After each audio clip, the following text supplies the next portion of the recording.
kemudian tertidur dan seperti biasa menjalankan rutinitasnya untuk mengantar anak kami satu-satunya bernama Jelita berusia 7 tahun untuk pergi sekolah. Suamiku adalah suami yang tidak romantis.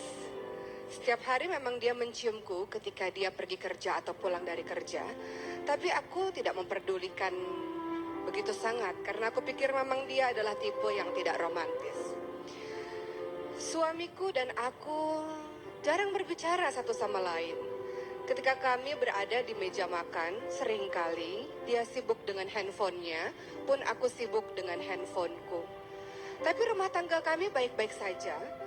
Aku bisa bermanja-manja dengannya, dan dia memenuhi semua permintaan-permintaanku. Sampai suatu ketika, suamiku yang bernama Mario ini sakit. Pencernaannya sakit, sehingga ia harus dirawat di sebuah rumah sakit di ruang ICU. Ketika aku merawat dan menemaninya sehari-hari, salah seorang wanita datang untuk menjenguknya. Wanita yang belakangan aku tahu bernama Meisha ini adalah temannya dulu ketika masih kuliah, teman suamiku. Namun ada yang berbeda dari Meisha. Wajahnya biasa saja, rupanya biasa saja, tapi matanya memancarkan kehangatan. Dan setiap kali Meisha berbicara, senantiasa kalimat yang keluar dari mulutnya adalah kalimat-kalimat yang mungkin saja setiap orang yang mendengarkan akan jatuh cinta pada Meisha. Dan aku merasa ada yang berbeda dari mata suamiku ketika memandang Meisha. Pendar mata yang tidak pernah aku lihat sebelumnya. Bahkan suamiku tidak pernah melihatku dengan pandangan seperti itu. Aku baru tahu Meisha bertemu dengan suamiku 5 bulan yang lalu dalam sebuah pekerjaan. Dan aku ingat-ingat 5 bulan yang lalu suamiku juga sangat baik, memberikan perhatian yang luar biasa terhadapku, dan tak jarang memberikan banyak sekali barang-barang baru untukku. Beberapa saat kemudian, hari terus berjalan, dan Meisha kembali lagi untuk menjenguk suamiku. Saat itu aku sedang menyuapi suamiku dan aku merasa sangat kesal karena suamiku tidak juga mau makan. Tubuhnya semakin lama semakin mengurus, dan Meisha memberi isyarat padaku untuk memberikan piring tersebut ke tangannya. Dan aku pun menyerahkan begitu saja pada Meisha. Meisha mulai menyuapi suamiku. Dan makanan itu habis. Suamiku memakan setiap suapan dari tangan Meisha. Hatiku sakit sekali melihat pemandangan itu. Kenapa dengan tanganku sendiri suamiku tidak mau untuk menghabiskan makanannya, tapi di tangan Meisha dia mau menghabiskannya. Kemudian aku merasa bahwa rasa sakit ini lebih sakit daripada aku memeluk tubuh suamiku dan suamiku membelakangiku. Aku berharap suamiku mau menciumku, tapi dia tidak juga mengunjungku. Ini jauh lebih sakit rasa itu. Dan hati ini lebih sakit rasanya dibanding ketika aku melahirkan anak Mario, anak suamiku itu dengan operasi sesar. Rasa sakit ini lebih sakit rasanya dibanding aku dicueki olehnya ketika dia sibuk dengan laptopnya atau dengan handphonenya. Aku sakit sekali melihat pemandangan di depan mataku suamiku disuapi oleh gadis lain. Kemudian, aku tak punya alasan untuk membenci Meisha. Meisha adalah gadis yang sangat baik, wanita yang sangat baik. Dia sering membawakan makanan untuk aku dan anak-anak di rumah sakit. Suatu ketika Meisha pun pernah menjenguk suamiku dan ia datang dengan suaminya dan anak-anaknya. Maka apa alasan aku untuk membenci wanita yang sangat baik tersebut? Di suatu sore, ketika hujan rintik-rintik, aku pulang sebentar dan aku bertemu dengan anakku Jelita di rumah.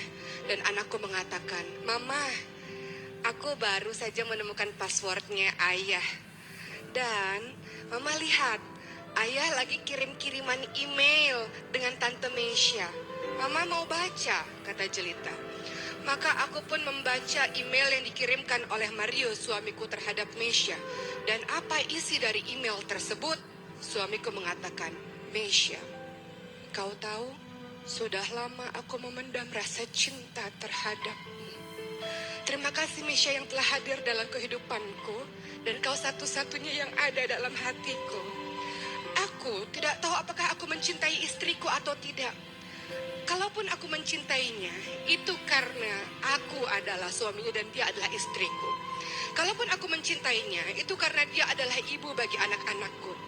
Kau tahu Meisha, Sebenarnya, tubuhku, hartaku milik istriku, tapi hatiku hanya milikmu, wahai Mesya. Kalimat tersebut sangat membuatku kaget dan aku tak tahan menahan air mataku. Selama 8 tahun pernikahan, nyata-nyatanya suamiku yang aku anggap sangat baik dan bertanggung jawab terhadapku tak memiliki rasa cinta di hatinya terhadapku. Dia mencintai wanita lain, dia mencintai Mesya. Dan mulai saat itu, aku pun berusaha untuk menulis surat, untuk meluapkan rasa sedihku, surat yang tidak pernah aku berikan kepada suamiku. Aku tulis hari demi hari perasaanku, dan aku pun berubah menjadi istri yang jauh lebih baik daripada sebelumnya. Aku berusaha melayani suamiku dengan sepenuh hati. Aku berusaha mencintai suamiku dan setia terus berada di samping tempat tidurnya di rumah sakit. Aku tetap terus bersabar dalam menyuapinya walaupun dia menolak suapan dariku. Aku berusaha untuk menjaganya siang dan malam, dan aku seringkali tertidur di samping tempat tidurnya. Aku mencintai suamiku walaupun aku tahu dia tidak pernah mencintaiku. Aku mencintai suamiku, karenanya aku membiarkan dia untuk tetap mencintai Mesya dalam hatinya. Aku sangat mencintai suamiku. Aku rela melakukan apapun, dan aku ingin menjadi istri terbaik untuknya. Suatu ketika, aku pernah membuatkan makanan untuknya, dan aku merasa dia sangat khawatir karena aku basah kuyup ketika aku belajar membuat makanan di tempat orang lain. Dan kemudian ketika pulang-pulang hujan deras, dia memelukku. Dan apa yang dilakukan oleh suamiku tersebut, dia merasa kasihan terhadapku. Dan aku melihat ada mata yang memancar kepadaku dengan perasaan penuh cinta. Apakah itu artinya suamiku mencintaiku? Entahlah. Setahun pun berlalu. Apa yang terjadi? Ada Mesya dan Jelita di sebuah tempat pemakaman, dan Jelita dengan isak tangis yang menyerahkan begitu banyak surat kepada Mesya. Tante Mesya, ini surat yang dituliskan oleh mama yang aku gak pernah tahu ini untuk siapa, kata Jelita. Maka Mesya pun mulai membuka surat demi surat yang nyatanya surat tersebut ditujukan kepada Mario, sang suami Rima ini. Di dalam surat tersebut, sang istri Rima ini menulis, suamiku, aku teringat beberapa tahun yang lalu kita bertemu dalam sebuah kantor. Aku merasa aku begitu jatuh cinta padamu, dan aku merasa engkau pun membalas cintaku. Suamiku, engkau tahu betapa aku sangat overprotective terhadapmu karena aku sangat mencintaimu. Aku sangat posesif terhadapmu. Aku ingin selalu tahu di mana engkau berada, dan aku selalu ingin engkau senantiasa bersamaku. Tapi suamiku, aku baru menyadari bahwa semua yang terjadi dalam pernikahan kita adalah tidak seperti terlihat. Bahwa ternyata engkau tidak mencintaiku, suamiku. Tapi tidak apa-apa. Setelah aku tahu itu, suamiku, aku berjanji aku tidak akan pernah bertengkar dengan ibumu lagi. Aku berjanji jadi istri yang terbaik. Tapi sampai akhir, wahai suamiku, aku tidak pernah melihat mata itu memandang cinta terhadapku. Sebaliknya, aku melihat matamu selalu berbinar-binar ketika melihat Mesya. Suamiku, aku tahu sejak engkau bertemu dengan Mesya, aku melihat engkau sangat baik terhadapku. Engkau memberikan semua yang aku suka. Aku tahu, suamiku, walaupun engkau tidak mencintaiku, engkau berusaha untuk bersikap baik padaku. Karena engkau adalah laki-laki yang mengagungkan pernikahan.